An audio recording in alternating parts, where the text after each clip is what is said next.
తండ్రి ఓ దర్గాకి వంశపారంపర్య ధర్మకర్త. ఎంతో మంది ఆ దర్గాకు వెళ్లి వస్తుంటారు. ఆయనకు ఆ ఏరియాలో మంచి పేరుంది. అయితే కుమారుడిది మాత్రం అమ్మాయిలను రహస్యంగా వీడియోలు తీయడం, లోబర్చుకోవడం, డ్రగ్స్ సరఫరా, బ్లాక్మెయిల్, ఇలా ఒకటేమిటి ఈ లిస్ట్ చాలానే ఉంది. చివరికి హత్యాయత్నానికి కుట్ర చేశారని ఆరోపణ కూడా ఉంది. అతడే సాయి మస్తాన్. ప్రస్తుతం 2 తెలుగు రాష్ట్రాల్లో చర్చకు వస్తున్న పేరు ఇదే.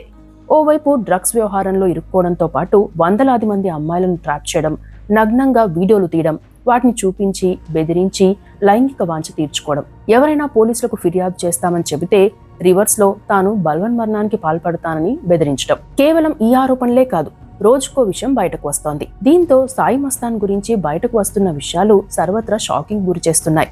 ఎంతమంది అమ్మాయిలు సాయి మస్తాన్ వలలో చిక్కుకున్నారో అంచనాకు రాలేని పరిస్థితి కనిపిస్తుందని చెబుతున్నారు. అదే సమయంలో తనను మళ్లీ ఇరికించారని ఓ మీడియాలో చెప్పాడు సాయి మస్తాన్.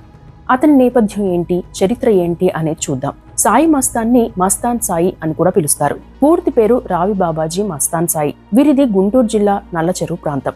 తండ్రి రామ్మోహన్ రావు గుంటూరులోని మస్తానయ్య దర్గాకు వారసత్వ ధర్మకర్త. కుటుంబానికి మంచి పేరు ప్రతిష్టలు ఉన్నాయి. ఇంటర్ వరకు బాగానే చదివిన సాయి మస్తాన్ కోచింగ్ లేకుండానే ఐఐటి కాన్పూర్ సీట్ కొట్టాడు. ఆ టైంలోనే జల్సాలకు అలవాటు పడ్డాడని చెబుతున్నారు. అక్కడ బీటెక్ చేస్తున్న టైంలోనే కామన్ ఫ్రెండ్స్ ద్వారా హైదరాబాద్ లో ఉండే షార్ట్ ఫిల్మ్స్ లో నటించే ఉనీత్ రెడ్డి పరిచయమయ్యాడు. దీంతో సాయి మస్తాన్ అప్పుడప్పుడు హైదరాబాద్ కు వచ్చి ఉనీత్ రెడ్డిని కలిసేవాడు. ఆ క్రమంలోనే సినీ పరిశ్రమకు చెందిన పలువురు పరిచయమయ్యారు. అయితే అప్పటికే ఉనీత్ రెడ్డిపై పలు ఆరోపణలు ఉన్నాయి. షార్ట్ ఫిల్మ్స్ లో ఛాన్స్ల కోసం ఎదురు చూస్తున్న యువతుల్ని ట్రాప్ చేసి వారితో సన్నిహితంగా మెలిగేవాడట.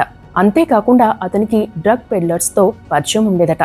అప్పుడే బీటెక్ పూర్తి చేసిన సాయి మస్తాన్ స్టార్టప్ కంపెనీ పెట్టేందుకు హైదరాబాద్ కు వచ్చాడు. మాదాపూర్లో ఉండేవాడు. అప్పటికే ఉనీత్ రెడ్డితో పరిచయం ఉండడంతో వారు కలిసే ఉండేవారు. అలా ఉనీత్ రెడ్డి తమ అబ్బాయిని ట్రాప్ లో ఇరికించాడని గతంలో సాయి మస్తాన్ తండ్రి సంచలన వ్యాఖ్యలు చేశారు. ఇక ఉనీత్ రెడ్డితో కలిసి ఉన్న నేపథ్యంలో సాయి మస్తాన్ కూడా డ్రగ్స్ తీసుకునేవాడని, అమ్మాయిలతో స్నేహం చేసి వారి మెయిల్స్ ని, ఫోన్లను హ్యాక్ చేసి వారికి సంబంధించిన పూర్తి వ్యక్తిగత వీడియోలు ఏవైనా ఉంటే వాటిని సేకరించేవారనే ఆరోపణలున్నాయి. అలా సేకరించిన వీడియోలతో బ్లాక్ మెయిలింగ్ చేసేవాడు. వీరిలో ఎవరైనా పోలీసులకు ఫిర్యాదు చేసేందుకు సిద్ధమైతే తానే ఉరివేసుకుంటానంటూ బెదిరించేవాడు. కొందరు యువతుల్ని పార్టీల పేరుతో, ఫ్రెండ్స్తో, మీటింగ్ పేరుతో తన గదిలోకి పిలిపించుకునేవాడు. మత్తుమందు కలిపి దాడికి పాల్పడేవాడని చెబుతారు. అంతేకాకుండా అప్పటికే తన గదిలో ఏర్పాటు చేయించిన 2 సీసీ కెమెరాలతో రికార్డ్ చేసేవాడు. ఈ దృశ్యాల్ని 4 టీబీ ఉన్న హార్డ్ డిస్క్ లో భద్రపరుచుకున్నాడు. ఇందులో 80కి పైగా నగ్న వీడియో కాల్స్, 300 మంది యువతుల ఫోటోలు, వ్యక్తిగత వీడియోలు ఉన్నట్లు పోలీసులు గుర్తించారు. అంతటితోనే ఆగలేదు. ఫ్రెండ్ అని నమ్మి అతనితో కలిసి ఎవరైనా అమ్మాయిలు ఏదైనా కార్యక్రమానికి వెళ్తే వాళ్ళకి తెలియకుండా వారి నగ్న వీడియోలు తీసి బ్లాక్మెయిల్ చేసేవాడు. చివరికి వాళ్ళ కజిన్ మ్యారేజ్ కు వెళ్లిన ఓ అమ్మాయిని కూడా ఇలాగే వీడియోలు తీసి బ్లాక్మెయిల్ చేశాడని కూడా ఆరోపణ ఎదుర్కొంటున్నారు. మరికొందరికి పార్టీల పేరుతో పిలిచి వారికి డ్రగ్స్ ఇవ్వడం లేదా మత్తుమందు ఇచ్చి వారిపై లైంగిక దాడికి పాల్పడి ఆ వీడియోలు రికార్డ్ చేసేవాడట. పోలీసులు రిమాండ్ రిపోర్ట్లో ఇవన్నీ పేర్కొన్నట్లు వార్తలు వస్తున్నాయి. ఇలా కొన్నేళ్లుగా వందలాది మంది అమ్మాయిలను వేధించారనే ఆరోపణలు ఉన్నాయి. ఢిల్లీ నుండి డ్రగ్స్ తెప్పించి హైదరాబాద్ లో అమ్మేవాడని చెబుతున్నారు. యూట్యూబర్ గా అవతారం ఎత్తాడు కూడా. ఇక సాయి మస్తాన్ ఎలా పట్టుబడ్డాడు అనే విషయానికి వస్తే, మస్తాన్ సాయిపై 2023 సెప్టెంబర్లో రాజేంద్రనగర్ ఎస్ఓటీ మోకిలా పోలీసులు డ్రగ్స్ విక్రయిస్తున్న కేసులో అరెస్ట్ చేశారు. అప్పట్లో ఈ కేసు సంచలనం రేపింది. ఆ కేసులో మస్తాన్ సాయి A4గా ఉన్నాడు. ఇదే కేసులో వరలక్ష్మి టిఫిన్ సెంటర్ నిర్వాహకుడు ప్రభాకర్ రెడ్డి కూడా అరెస్ట్ అయ్యారు. కొన్ని రోజులు పోలీస్ కస్టడీలో ఉన్నాడు. ఆ తర్వాత కూడా అదే పందా కొనసాగించాడు. దీంతో పోలీసులు గాలింపు చేపట్టారు. పోలీసులు తన కోసం వెతుకుతున్నారన్న సమాచారం తెలుసుకుని మకాం మార్చేవాడు. ఎట్టకేలకు గుంటూరు కేసులో పోలీసులు పట్టుకోవడంతో 14 రోజుల పాటు రిమాండ్ పడింది. ఆ తర్వాత రాజ్ తరుణ్, లావణ్యల ఇష్యూలో సాయి మస్తాన్కి సంబంధించి మరో అంశం బయటకు వచ్చింది. విజయవాడకు చెందిన ఎం లావణ్య హోటల్ మేనేజ్మెంట్ పూర్తి చేసి గండిపేట ఏరియాలో తన సోదరుడితో కలిసి నివాసం ఉండేది. ఆ క్రమంలోనే ఆమె షార్ట్ ఫిల్మ్లో యాక్ట్ చేసింది కూడా.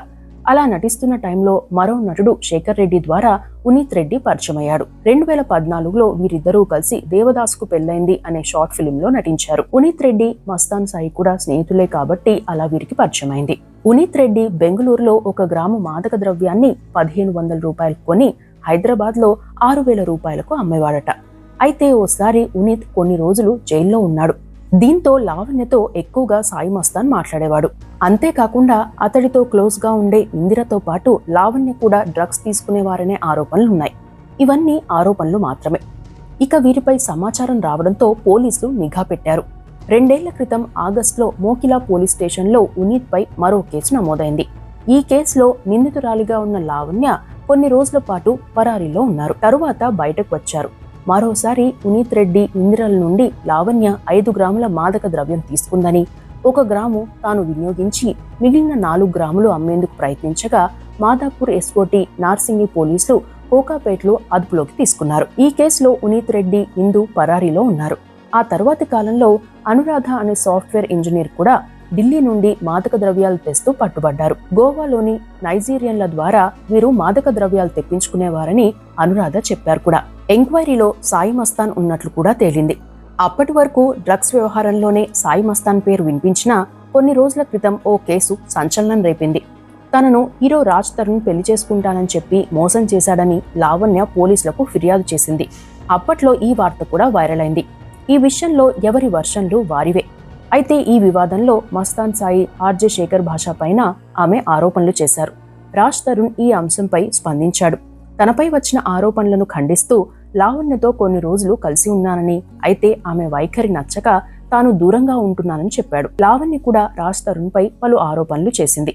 ఆ ఇష్యూ క్లోజ్ అయిందని అంతా అనుకున్నా ఇటీవల లావణ్య మరోసారి నార్సింగి పోలీసులకు ఫిర్యాదు చేశారు. ఆ ఫిర్యాదులో సంచలన విషయాలు చెప్పారు. మస్తాన్ సాయి యువతులు, వివాహితులకు మత్తు పదార్థాలు ఇచ్చి లైంగిక వాంఛ తీర్చుకుంటూ వీడియోలను చిత్రీకరిస్తున్నాడని ఆరోపిస్తూ 80 నగ్న వీడియోలు, ఫోటోలున్న ఓ హార్డ్ డిస్క్ ను సైతం ఆమె పోలీసులకు అందజేశారు. దీంతో గత సోమవారం సాయి మస్తాన్ని, మరో యూట్యూబర్ ఖాజాను అరెస్ట్ చేసి విచారణ చేపట్టారు పోలీసులు. ఈ క్రమంలోనే మరికొన్ని ఆరోపణలు వచ్చాయి.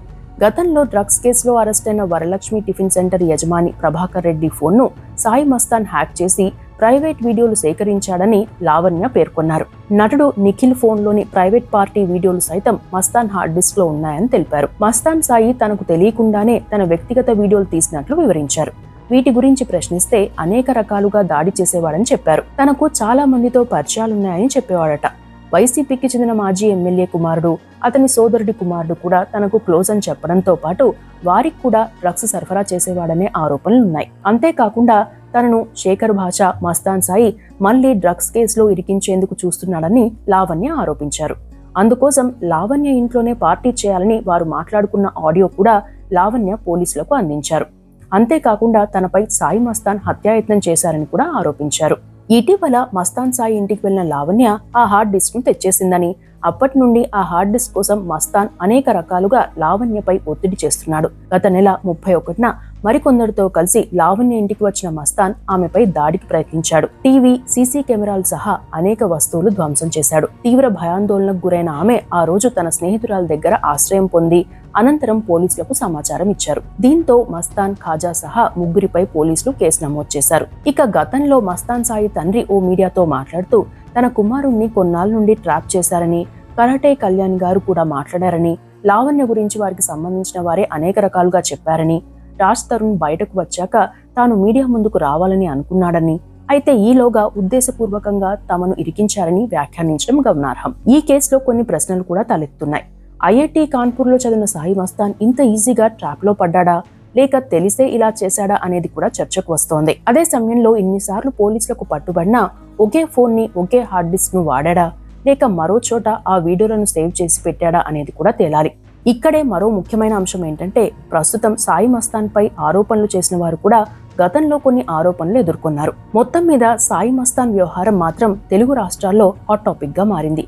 అయితే మస్తాన్ సాయి బాధితులు ఎంతమంది ఉన్నారు, వారిని ఏ స్థాయిలో మస్తాన్ సాయి వేధించాడు అనేది ఇంకా పోలీసుల విచారణలో తేలాల్సి ఉంది. అదే సమయంలో ఇవి కేవలం ఆరోపణలుగానే మిగులుతాయా? ఒకవేళ ఆరోపణలు రుజువైతే సాయి మస్తాన్కి ఎలాంటి శిక్ష పడుతుంది అనేది చూడాలి.